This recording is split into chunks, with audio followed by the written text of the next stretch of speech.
Hello, it's me, Don Collins, and I am here in Egypt, presently in New Cairo. And I popped on to do a little live earlier today, which is, November 28th or some such, 2021. And I popped on doing a little series of sharing about my experiences in Egypt and generally just wanting to share myself more, but understanding also that people in Canada and many parts of the world, most of the world, are having these like incredible experiences where they're not able or feel unable to travel, unlike in other times, and that this can feel very pressurizing and uncomfortable and painful even for folks. I was just there, and so I thought it important for me to relay my experiences here in gratitude for my good fortune to be here, and also just to share more of myself, because in these times, even before these times, I've had a lot of experiences where my life has gotten incredibly better, and a lot of that has to do with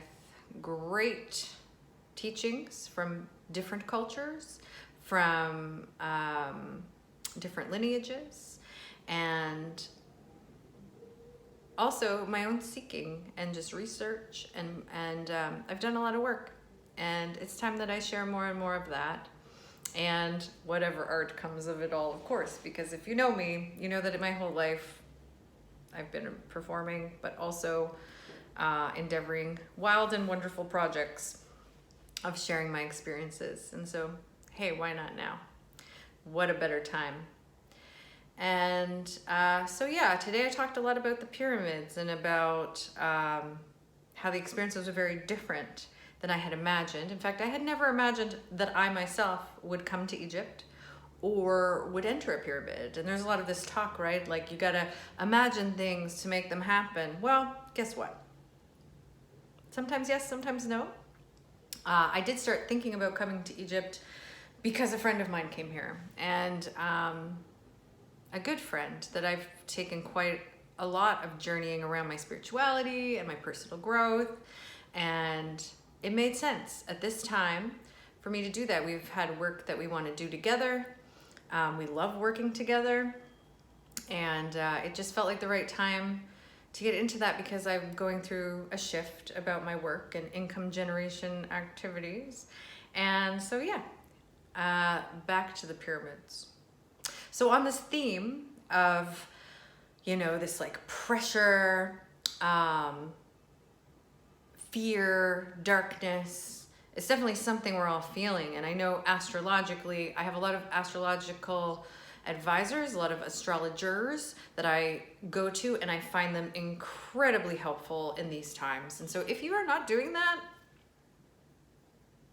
I really think that knowing the weather can really help you prepare for it. I'm just saying, people were telling me like 2-3 years ago that what was gonna happen was gonna happen, and it did, and I really appreciate that. I made choices that aligned with those things, and it worked out actually well for me, and then I dismantled my life and started something new.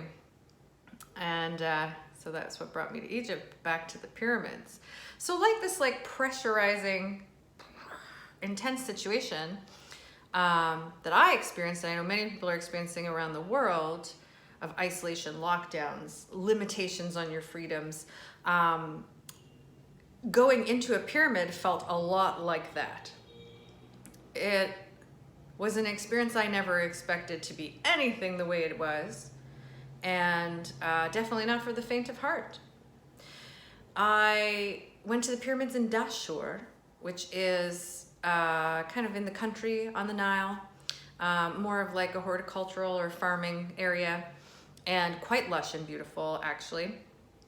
And driving in, you end up driving sort of like into the desert to go to these pyramids, and you know, the desert's its own thing. It's really wild when you find a seashell there. Like, it's just, that's a special thing. But that aside, you know, for a while I walked around the pyramids just to like take that epic aspect in. And the bent pyramid was the first pyramid built in Dashur of all the pyramids in Egypt. That same pharaoh then built the red pyramid because, you know, the first pyramid was bent. No, I don't actually, I'm not quoting history here, not a historian. So there's lots of good resources for that. And I do recommend, if you're going to learn about Egypt, learn about it from Egyptians. Maybe. There's a lot of Egyptian Egyptologists. That's a thing. So yeah, I went around and around the pyramid, and my friend who took me and was very generous about it, had been there before and really was a beautiful tour guide. I haven't been doing too much touristy stuff, and it was a real treat to be able to do something like that. Been laying pretty low in the immersion in a good way. But yeah, so Dashur, we went to the bent pyramid first. Of course, it was the first. And I didn't realize that, you know, had to climb up some stairs, and then the opening to get in. I mean, you can feel the presence of the pyramids. You can feel that it's epic, that it's big, that it's colossal even. And energetically, we all recognize the image of a pyramid. There's a sacred geometry work that you can look into about it. But what does it mean to be in a pyramid? What does it actually feel like? I'm gonna tell you. And I have quite of an array of flavor experiences, you know, in my mystic work. That's really the most joyful part of my life, is accessing experiences, good and bad at this point.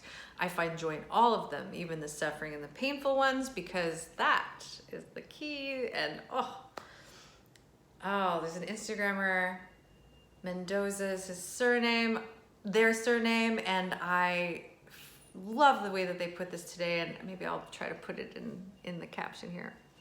But yeah, so I went in the bent pyramid first, and I was shocked by how confined and dark it was to enter.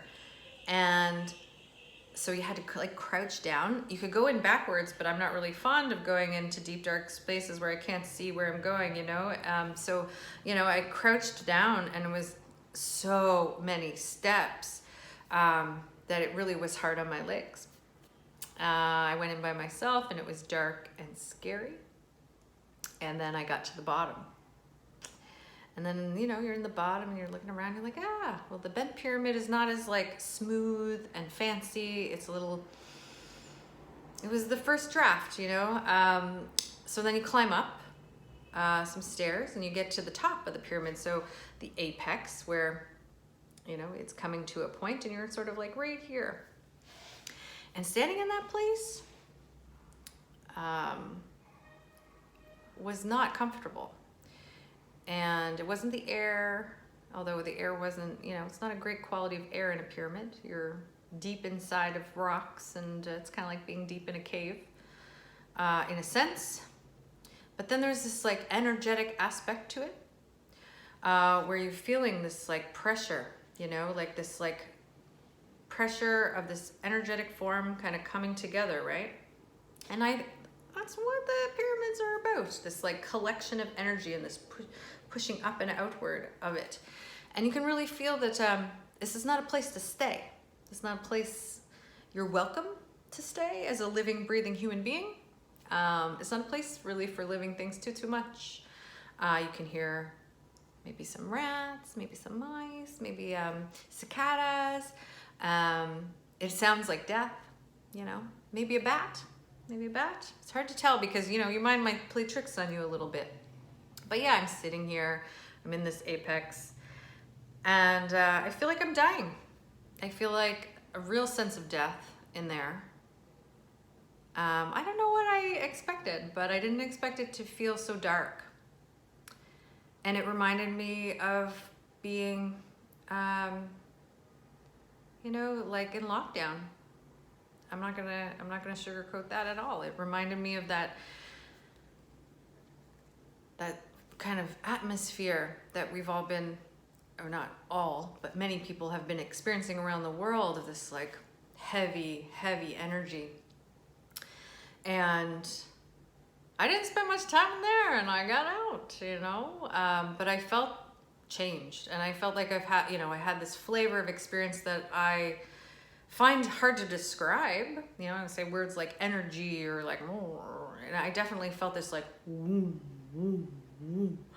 I'm pretty sensitive to things in general.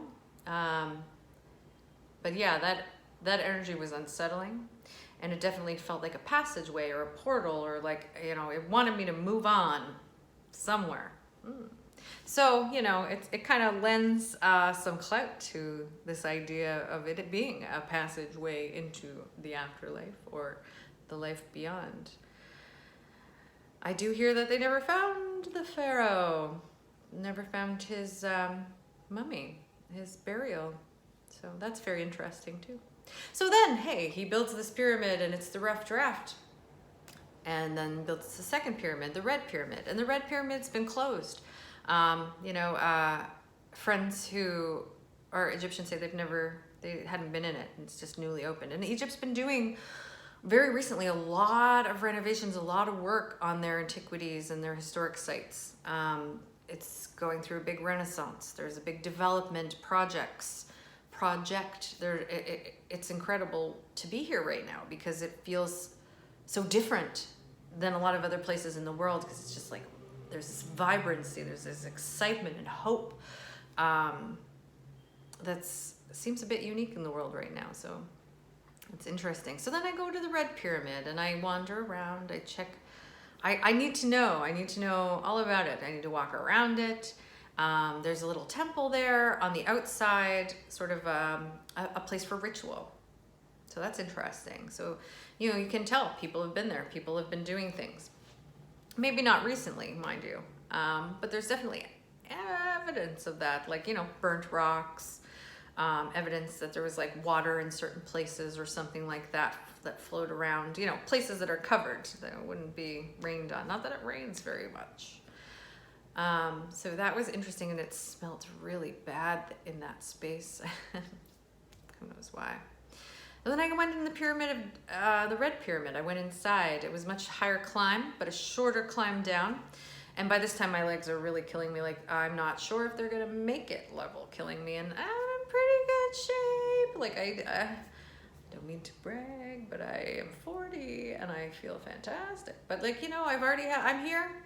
Probably never gonna be in Dashur again, unless, for some reason I go back. But there's a lot to see here, and so I feel like it might even take a lifetime to see all the things. I'm sure that many people who are Egyptian haven't seen everything in Egypt, just like I haven't seen everything in Canada or even the Maritimes. So I went into the red pyramid, and the red pyramid is smoother. The lines are cleaner. The apex is very clear point. And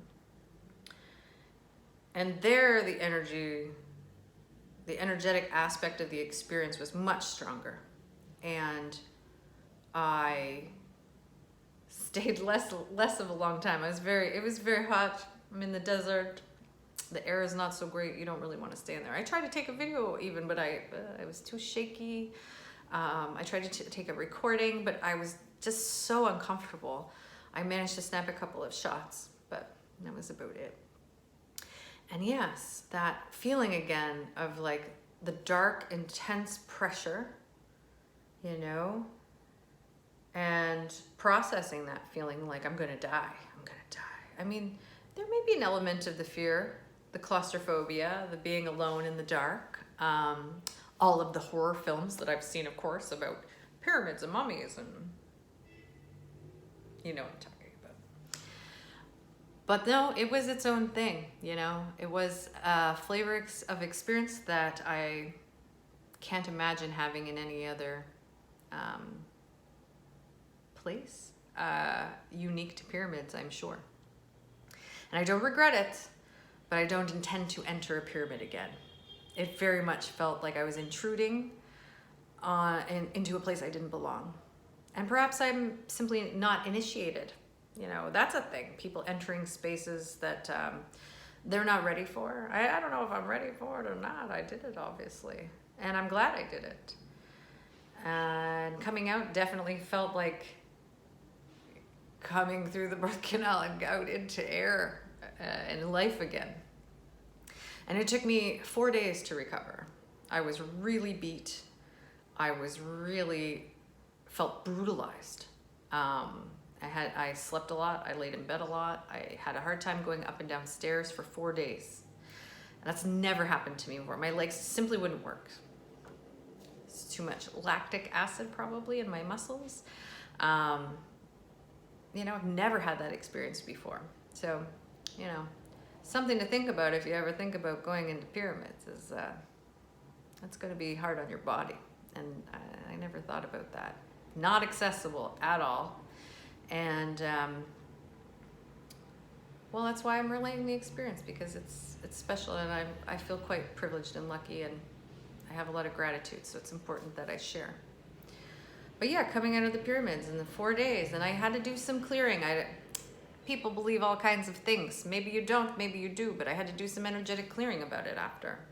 I felt that there were some strange attachments I couldn't really explain, but I had to clear my auric field.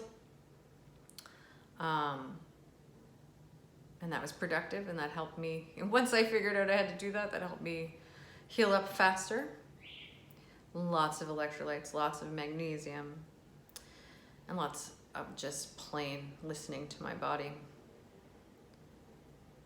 And around the pyramids, there's quite a military presence. It's Egypt, it's different, and it's complicated. I wouldn't say that there aren't good reasons for that, as much as it's uncomfortable for anyone who has lived in a place where there's no military presence around. And you can't really just wander off into the desert. It's watched. You certainly can't drive a car all around in that area. And I was really grateful to have my friend with me who, could translate and manage through the sort of things that are culturally different and unique to this place. So yes, I came here to Egypt to continue through some personal development. And there is certain death aspects in that process. I left my job, I left my apartment of 7 years, and let go of my things, many of them, let go of my life for a minute, in many respects, knowing that I had to come and that it was important. Can't entirely explain why. And so there's been a lot of little death, a lot of things, and even now I process things like today I had moments of grief about letting go of some of my plants, especially my herbs. I don't know. I'm into herbalism.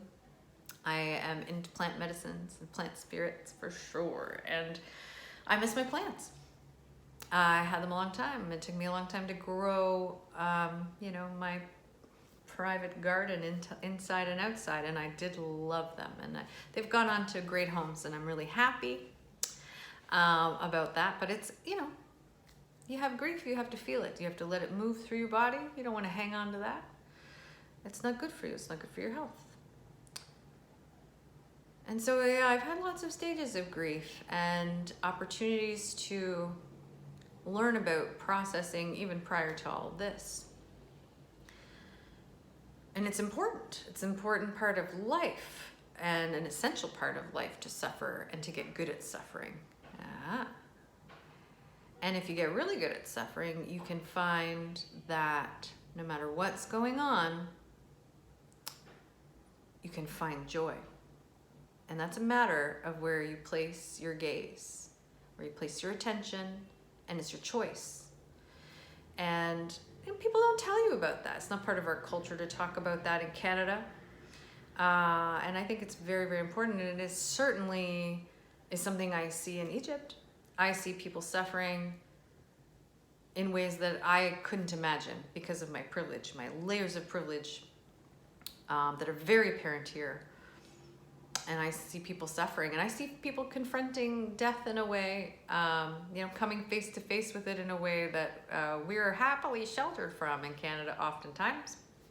Maybe not if you're a farmer, but like I saw half a goat skull not too far from my house on the street, still with the horns and still the ears yesterday. So just on my walk home from the grocery store, and it's intense. I'm not used to it.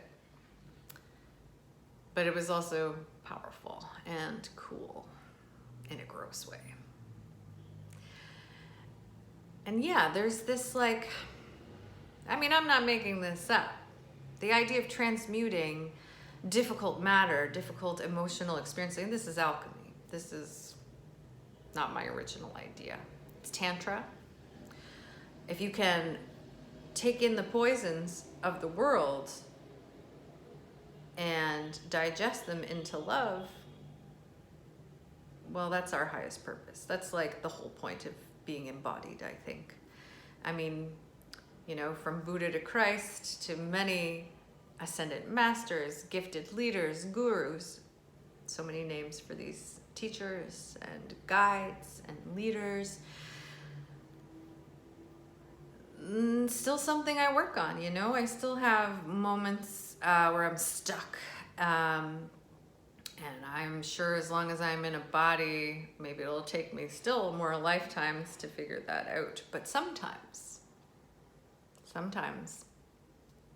I get it, Sometimes I can transmute those things. And there's, some people will call it like shadow integration. Poison lojong is a practice about getting good at that, or Tonglen meditation. Both of these, they're different, but they're also about taking the darkness of the world and pushing it out.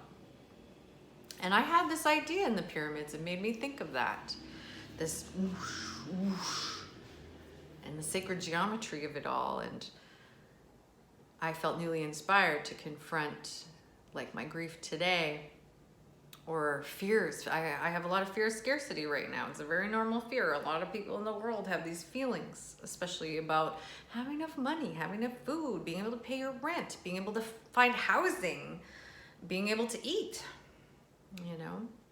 being able to, a lot of people live day to day in this world. And somehow still find joy in their lives, sometimes still laugh. And I think that this transmutation of things is a talent that people, in the global north don't always, we have depression, we have these things, and we don't have half the problems, everybody suffers. It's all relative. But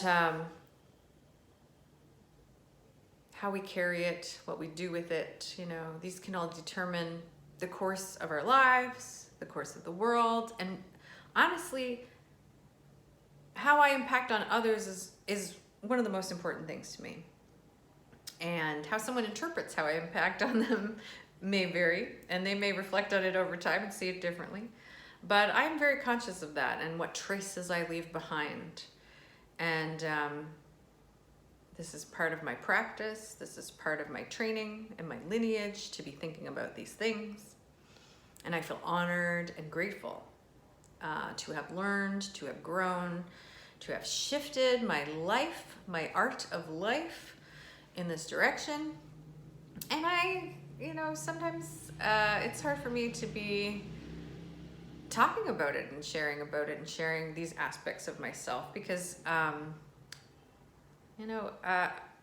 I know that people suffer, and that sometimes when you talk about things like this, because I've been this person, people suffering can feel very angry, and you can have a lot of negative reaction to someone telling you can be happy when you're suffering.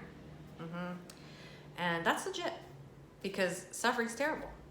And I wish peace for everyone now. And I hope that through my life, I help all sentient beings overcome suffering, like many others. I'm definitely not the only one. And I hope that these are times, these epic times in our world, that we are able to get there, to get the point that this connection, that like, if you can think about your suffering for a moment, whatever it is, and just take a moment to imagine every other person in the world who's experiencing. This is Tonglen, the practice of Tonglen meditation, which Pema Chodron, many people have YouTubes about this. I guide this sometimes, but try it. If you can take a moment and take in that weight, take in that darkness that you have, you already have it, and then to experience how everybody else is having it, not everybody, but billions at least of people, you're no longer alone. You can no longer hold the delusion of solitude. And it is a delusion. We are all connected. And when you go into that place, you can't help but open your heart. And maybe it's painful. Maybe you feel, maybe you'll cry. Maybe you'll get angry. You can have all the feelings are okay. You can have all the feelings and still go through breathing. There's a whole process of how you visualize and breathe along with this. So don't do it without guidance, because, you know, it's important. These are tried and true methods, millennia of practice. Trust the lineage. Trust the wise masters. Trust the Southeast Asian traditions. Go where it originated. Don't listen to people like me right now, necessarily. Be analytical, make sure you get the good stuff. But yeah, you can go there. You can go into the pyramid, feel that, and let it open your heart. And then you're pumping out love. You're pumping out love. And no matter what you're suffering, if we're together, it's okay. We can do it. If you zoom out, you get the long game, you're free.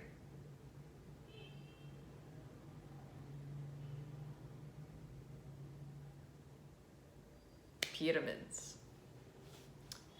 Pyramids. There are billions of pyramids for sale in Egypt. Little tiny pyramids. There's probably a ton of them in some of the dumps around too. But you should buy one. You should buy one from someone who's trying to sell one. It's part of the economy here. And people rely on that. People rely on the tourism dollars. People rely on, you know, a tiny little tip for a little job that they do for you. And yeah, it's a beautiful way to connect, even if something's, you know, jarring, grinding. Even if you feel uncomfortable and tight and dark and enclosed, you can see past it. And where you look, where you put your attention, that is what manifests in your life. If you stay stuck in the pyramid, it's going to be dark. It's going to be death. But if you let yourself shoot out, if you let it propel you out, if you go through the process, if you let your body, if you let it move physically through your body. And this is an experience when you're doing Tonglen meditation, that your breathing is so important, because it's like helping to make space for your heart to open. And that's where the magic happens. That's always where the magic happens. There's no magic without your heart and your body. You're embodied for a reason. You came here to get into it. You can't ascend. You can't get out of it without having the experience. It has a purpose. And you know, if you're going through life and you feel lost and you're like, what's my purpose? It's to be here. Feel it. Yes? It's hard, but we're all here. We're all doing it. Nobody gets out without it. You know, well, maybe they're sociopaths, you know, but they suffer in different ways.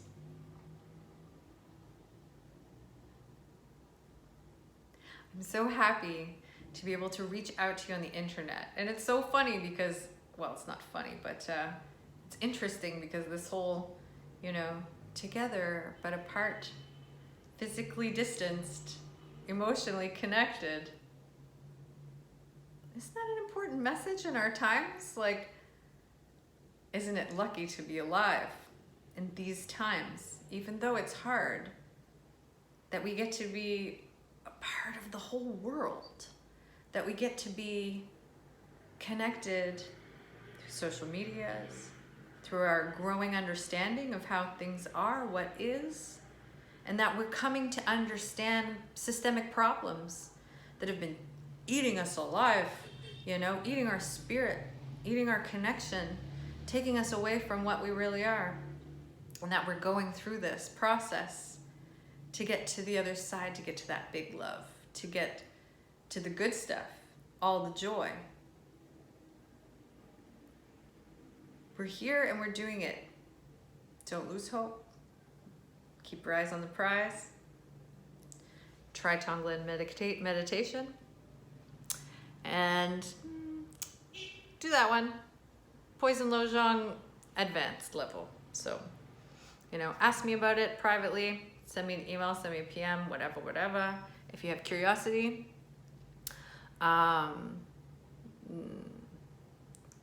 Everything, there's steps, order of operations. Don't forget. But yeah, if you feel like you're dying, move towards the light. Thanks for watching.